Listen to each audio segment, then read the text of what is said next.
नमस्कार दोस्तों, आपके अपने YouTube channel knowledge point by Amardeep में आप सभी का स्वागत है। तो आइए दोस्तों, मैं एक बार फिर से ऑनलाइन क्लासेस लेकर आ गया हूं और हम लोग मैथ पढ़ेंगे।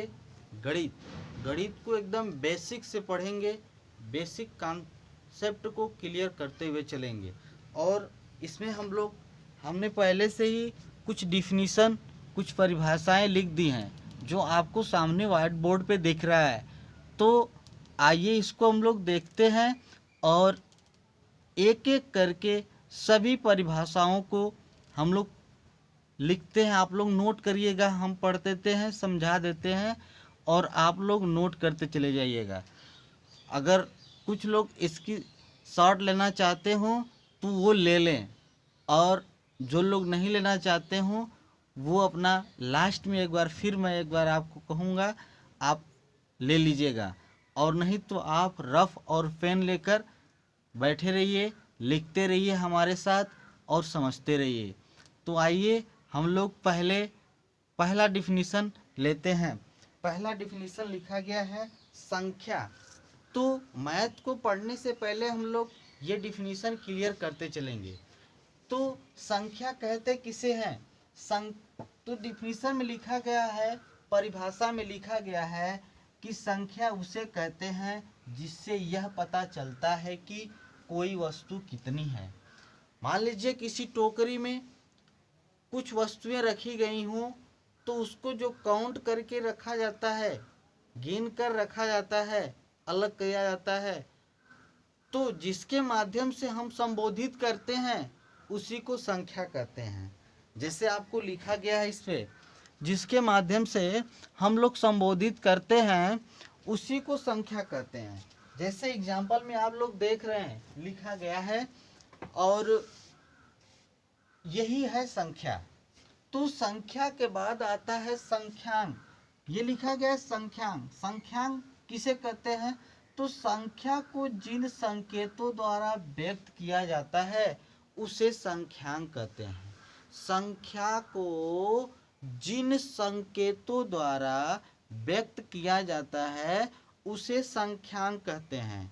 जो हमने ऊपर आपको संख्यांक लिखा है, ठीक है दोस्त, तो उसे नोट कर लीजिए। आइए, कुछ नोट लिखा गया, कह रहा है कि सबसे पहले विभिन्न सभ्यताओं में 1 से 9 तक संख्याओं के लिए संकेत विकसित हुए हैं। जो आपको लिखा गया, हमने चार्ट बना के व्हाइट बोर्ड पे पहले से लिख दिया है ताकि समय बचा रहेगा हम लोग का और हम लोग अधिक से अधिक बातों पर चर्चा करेंगे। देवनागरी में लिखा गया है, आप लोग देख रहे हैं, हिंदी में लिखा गया है 1 2 3 4 5 6 7 8 9, ठीक है। इसी तरह रोमन में लिखा गया है फर्स्ट सेकेंड थर्ड। अरबी भाषा में भी लिखा गया है 1 2 या 1 2 3 या फर्स्ट सेकेंड थर्ड। ये संबोधित करने का इसका एक चिन्ह था, ठीक है। और अंतर्राष्ट्रीय में लिखा गया 1 2 3 4 5 6 7 8 9 10। ये क्या है? विभिन्न सभ्यताओं द्वारा 1 से 9 तक के लिए संकेत विकसित किया गया है, वही है। आगे चलकर संख्याओं को संक्षेप में ही अंक कहने लगे। हमारे जो पूर्वज थे वो जब समय बीतता गया तो इन्हीं संकेतों को, ये जो तीनों संकेत दिखा रहा है आपको, देवनागरिक में, रोमन में, अरबी में और अंतर्राष्ट्रीय में, इसी को आगे चलकर अंक कहने लगे और तब से ये अंक कहा जाने लगा। दोस्त आइए हम लोग अब देखते हैं कि अंक की बात आई तो आता है, क्वेश्चन पूछता है कि एक अंक की सबसे छोटी से छोटी संख्या बताइए, एक अंक की सबसे बड़ी से बड़ी संख्या बताइए, 2 अंक की सबसे छोटी से छोटी संख्या बताइए। तो ये आपको समझ में पहले से ही आता होगा। नहीं आता होगा तो आप एक बार कक्षा 5 6 7 की बुक में, 3 4 की बुक में आप देखेंगे तो ये दिया रहेगा। जैसे हमने एक बार बता दे रहा हूँ, एक अंक की सबसे छोटी छोटी संख्या मानते हैं 1, और बड़ी से बड़ी संख्या मानते हैं 9 को। तो ऐसी संख्याएं दी रहेंगी, कुछ संख्याएं आपको दी रहेंगी और बोल दिया जाएगा कि इन संख्याओं से सबसे छोटी से छोटी संख्या बनाकर लिखो, या फिर बोला जाता है दी हुई संख्याओं से सबसे बड़ी सी बड़ी संख्या बनाकर लिखो। जैसे हमने आपको लिखा है यहाँ लिखा है 5381, ये हमने संख्या आपको दे दिया है और बोला है कि सबसे छोटी से छोटी संख्या बनाओ एक बार, फिर दूसरी बार सबसे बड़ी सी बड़ी संख्या बनाकर दिखाओ। तो इसमें क्या करते हैं, आरोही क्रम यानी छोटे से बड़ा, फिर उससे बड़ा, फिर उससे बड़ा, ऐसे क्रम में रखकर सबसे छोटी सी छोटी संख्या बनाते हैं। इसे बोलते हैं असेंडिंग आर्डर, इंग्लिश में बोलते हैं असेंडिंग आर्डर यानी आरोही क्रम। फिर इसके बाद आता है बड़ी से बड़ी संख्या। तो जब बड़ी से बड़ी संख्या बनाना होता है तो उसे हम पहले सबसे बड़ी से बड़ी संख्या लिखते हैं, इसके बाद उससे छोटी लिखते हैं, फिर उससे छोटी लिखते हैं और फिर लास्ट में सबसे छोटी लिखते हैं, जिससे यह संख्या हमारी बन जाती है। फिर थोड़ा परेशानी स्टूडेंट को वहाँ आती है जहाँ बीच में कहीं शून्य दे दिया गया होता है। तो जब शून्य दे दिया गया होता है तो वहाँ घबराने की बात नहीं है। शून्य से पहले संख्या को लिखकर इसके बाद शून्य को लिखी जाती है और फिर उससे बड़ी से बड़ी, उससे बड़ी, फिर उससे बड़ी, फिर उससे बड़ी संख्या को लिखते हैं। जैसे हमने यहाँ पे लिखकर आपको समझाया, जैसे लिखा है 2054। अब सबसे छोटी जब संख्या बनानी हो तो जीरो को पहले नहीं रखेंगे, जीरो को पहले नहीं रखेंगे, जीरो को साइड में रखे रहेंगे, देखेंगे सबसे छोटी संख्या कौन है, तो सबसे छोटी संख्या 2 है, तो 2 लिखने के बाद तुरंत हम लोग 0 लिख देंगे। इसके बाद 2 से बड़ी संख्या लिखेंगे, फिर उससे बड़ी संख्या लिखेंगे, ऐसे करके हम लोग छोटी सी छोटी संख्या बनाते हैं और बड़ी सी बड़ी संख्या बनाने में सबसे बड़ी से बड़ी संख्या लिखते हैं। फिर बात आती है, क्वेश्चन कुछ ऐसा दे देता है कि इन बनी हुई संख्याओं का अंतर बताओ। जैसे हमने यहाँ पे बनाया है, इन संख्या से छोटी संख्या बनाई है और बड़ी से बड़ी संख्या बनाई है और बोल देगा कि इनका अंतर बताओ। तो अंतर का मतलब घटाना। फ्रेंड, अंतर का मतलब क्या होता है, घटाना। तो इसको हम लोग बड़ी संख्या में से छोटी संख्या को घटा देंगे और हमें पता चल जाता है कि इसका अंतर क्या है। तो हम लोग इसको पढ़ते चलेंगे, नोट करते रहिए। फिर इसके बाद अगला क्लासेस हमारा जब होगा तो उसमें हम कुछ क्वेश्चन लेकर आएंगे और उस क्वेश्चन को आप सॉल्व कीजिएगा। इसके बाद ही दूसरी क्लासेस आपको दी जाएंगी। चलिए फ्रेंड्स, आगे देखते हैं क्या लिखा गया है। आगे लिखा गया है स्थानीय मान। क्या लिखा गया है, स्थानीय मान। तो स्थानीय मान किसी संख्या में प्रत्येक स्थान के संगत, किसी संख्या में प्रत्येक स्थान के संगत अंक का मान अलग अलग होता है। अंक का मान क्या होता है, अलग अलग होता है। जो संख्याएं दी होती हैं उनकी वैल्यू अलग होती है, बगल की संख्या की वैल्यू अलग होती है, उससे बगल की संख्या की वैल्यू अलग होती है। सबकी जो मान होता है वो अलग अलग होता है, उसी को कहते हैं स्थानीय मान। जैसे हमने संख्या लिया है, ये क्या लिया है, 2872, ठीक है। अब इसका स्थानीय मान निकालना होता है तो देखिए इस तरह निकाला जाता है, एकदम बेसिक से बताया गया है इसमें। जैसे 2 से लिखा गया है तो 2 × 1, ये किस स्थान पे, 1 यानी कि इकाई पे है। ये इकाई, ये दहाई, ये सैकड़ा, ये हजार, ठीक है। यानी कि 1, 10, 100, 1000, ऐसे संख्याएं बढ़ती चली जाती हैं। तो ये इनका क्या है, स्थानीय मान है। जब आप इसको ऐड करोगे तो इतना ही आएगा ऊपर का, इसी को बोला जाता है स्थानीय मान। अगला लिखा गया है प्राकृतिक संख्याएं। तो प्राकृतिक संख्याएं जैसे 1 से लेकर 9 तक की संख्या को प्राकृतिक संख्या कहते हैं। दोस्त ध्यान रखिएगा, 1 से लेकर 9 तक की संख्याओं को प्राकृतिक संख्याएं कहते हैं। चलिए आगे लिखा गया है अनुवर्ती या उत्तरवर्ती संख्या।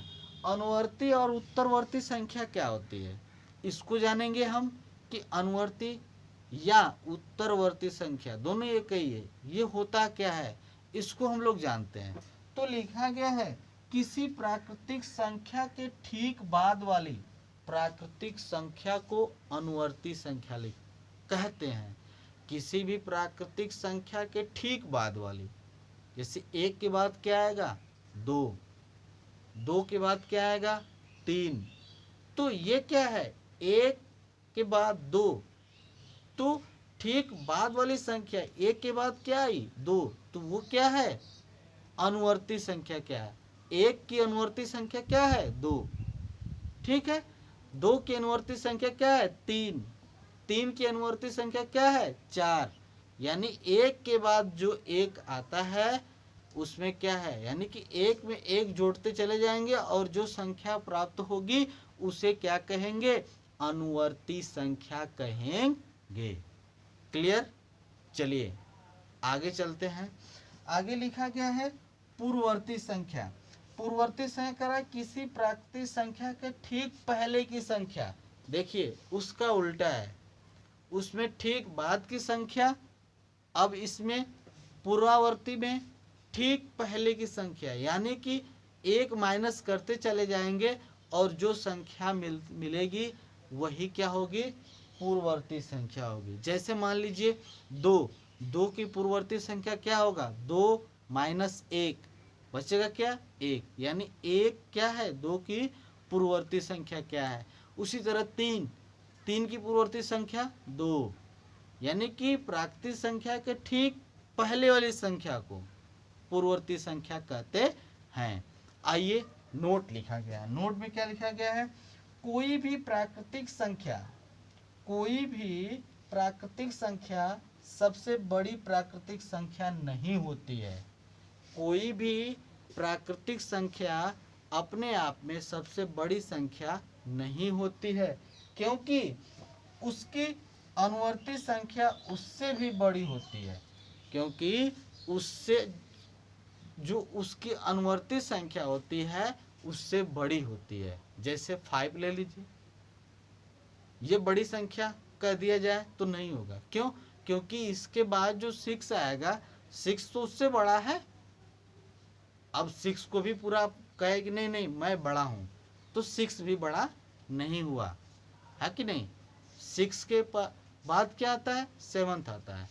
तो ऐसे ही ये क्या है, उससे बड़ी नहीं हो सकती। दूसरा क्या करा, एक किसी भी प्राकृतिक संख्या की अनुवर्ती प्राकृतिक संख्या नहीं है, यानी एक जो है 1 किसी भी प्राकृतिक संख्या की अनुवर्ती संख्या नहीं है। ठीक है दोस्त, तो आइए और आगे चलते हैं, कुछ नोट लेकर आएंगे हम। देखिए आगे की नोट क्या है, तो आइए अब देखते हैं हम लोग आगे डिफिनीशन क्या लिखा गया है। आगे लिखा गया है पूर्ण संख्या। पूर्ण संख्या क्या होती है, तो जब जीरो को प्राकृतिक संख्याओं के साथ सम्मिलित कर लेते हैं, जब जीरो को हम लोग प्राकृतिक संख्याओं के साथ सम्मिलित कर लेते हैं तो वो पूर्ण संख्या बन जाती है। क्या बन जाती है, पूर्ण संख्या। अब नोट लिखा गया है जीरो, जीरो सबसे छोटी पूर्ण संख्या है। जीरो क्या है, सबसे छोटी पूर्ण संख्या है। प्रत्येक पूर्ण संख्याओं में, प्रत्येक पूर्ण संख्याओं बड़ी पूर्ण संख्या होती है, यानी प्रत्येक पूर्ण संख्याओं के से बड़ी पूर्ण संख्या होती है, यानी कोई भी पूर्ण संख्या लिखी गई हो उससे बड़ी एक पूर्ण संख्या होती है। ऐसा नहीं कि एक संख्या लिख दिया गया और उससे बड़ी कोई पूर्ण संख्या होगी ही नहीं, तो ऐसा संभव नहीं है। तो हमने बताया पूर्ण संख्या यानी कि जब प्राकृतिक संख्याओं में, यानी 1 2 3 जो आपकी प्राकृतिक संख्याएं 1 से लेकर 9 तक है, 1 2 3 4 5 कामा ऐसे देते देते 9 तक जो प्राकृतिक संख्या है उनके साथ जब जीरो को सम्मिलित कर लिया जाता है, ले लिया जाता है, तो वो हमारी हो जाती है पूर्ण संख्या। और नोट में लिखा गया जीरो सबसे छोटी पूर्ण संख्या होती है और प्रत्येक पूर्ण संख्याओं का एक बड़ा पूर्ण संख्या होता है। ऐसा संभव नहीं है कि जो पूर्ण संख्याएं हैं उससे बड़ी कोई पूर्ण संख्या नहीं हो सकती, नहीं होती है। ठीक है, आगे आइए, लिखा गया है क्रमागत पूर्ण संख्या, यानी पूर्ण संख्याओं के एक के अंतराल पर आने वाली संख्याएं पूर्ण क्रमागत या क्रमागत पूर्ण संख्याएं होती हैं। यानी एक के अंतराल के बाद, जैसे एक के बाद क्या आएगा 2, 2 के बाद क्या आएगा 3, एक के अंतराल के बाद आ रहा है ना, जैसे 16 यानी 16 के बाद क्या आएगा 17। ठीक है, तो जैसे एक के बाद एक आए तो वो क्या है हमारी क्रमागत पूर्ण संख्या है।